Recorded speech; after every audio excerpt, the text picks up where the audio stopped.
மாலை வணக்கம். மலரும் நினைவுகள். என்னை பற்றிய சில குறிப்புகளை என் அனுபவ பாடமாக முகநூலில் தெரிவிக்கின்றேன். பிடித்தவர்கள் லைக் பண்ணவும், பெல் பட்டன் தட்டவும். நான் பிறந்தது தஞ்சை மண், தஞ்சாவூர், கரந்தை. என்னுடைய தாய் தகப்பர் பார்வதி பரமேஸ்வரன். அவர்களுக்கு நான் 3வது மகளாக பிறந்தேன். இப்பொழுது நான் இருப்பது கோவையில். இசை பாடகியாக இருக்கின்றேன். என்னுடைய 60 ஆண்டு கால இசை பயணத்தை இந்த மலரும் நினைவுகளில் தெரிவிக்கின்றேன். பாகம் 1. முதலில் குருநாதரை பற்றி கூறுகிறேன்.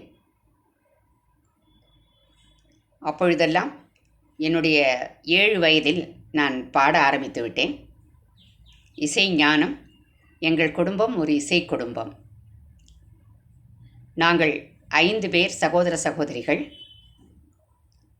நாங்கள் 3 பேரும் சகோதரிகள் பாடுவோம், சகோதரர்களும் பாடுவார்கள்.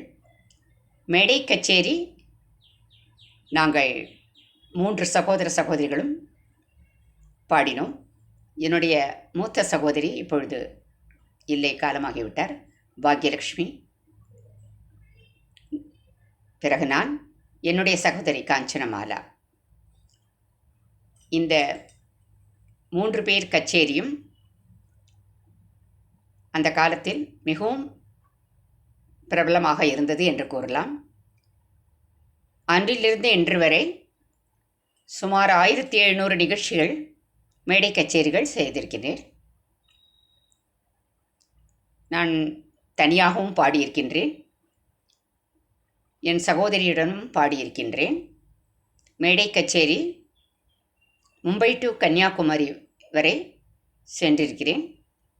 தமிழ்நாடு, ஆந்திரா, மும்பை, கேரளா,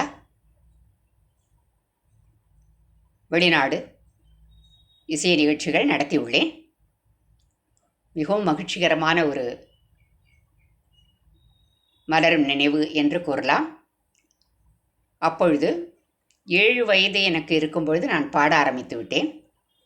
பள்ளி படிப்பு தஞ்சாவூர் கரந்தையில் படித்தேன். அதன் பிறகு இசை பயிற்சிக்கு ஆசிரியர் என் வீட்டிற்கே வருவார். என் குருநாதரின் பெயர் போழக்குடி கணேஷ் ஐயர். அதன் பிறகு ஐயம்பேட்டை சந்தான பாகவதர், திரு மயிலாட்டூர் மணி ஐயர்.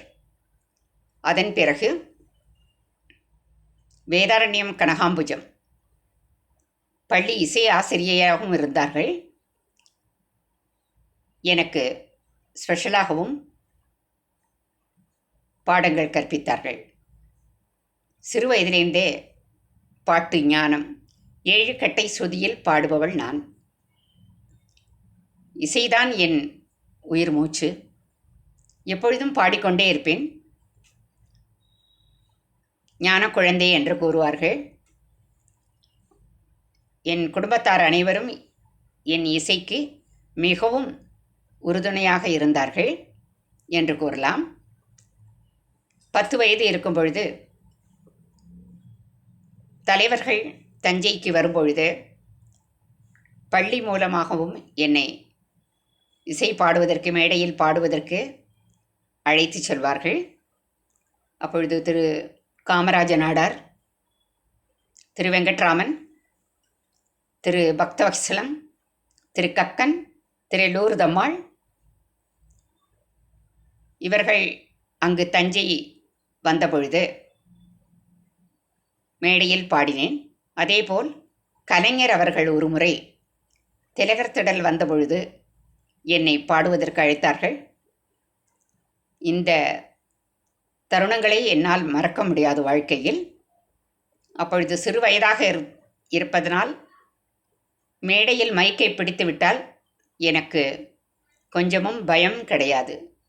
பாடுவது ஒன்றே என் கவனம் இருக்கும். பாடல்கள் என்றால் கர்நாடக சங்கீதம் முறைப்படி கற்றுக்கொண்டேன். அதன் பிறகு பாரதியார் பாடல்கள், தமிழிசை, மெல்லிசை, பக்தி கானம்.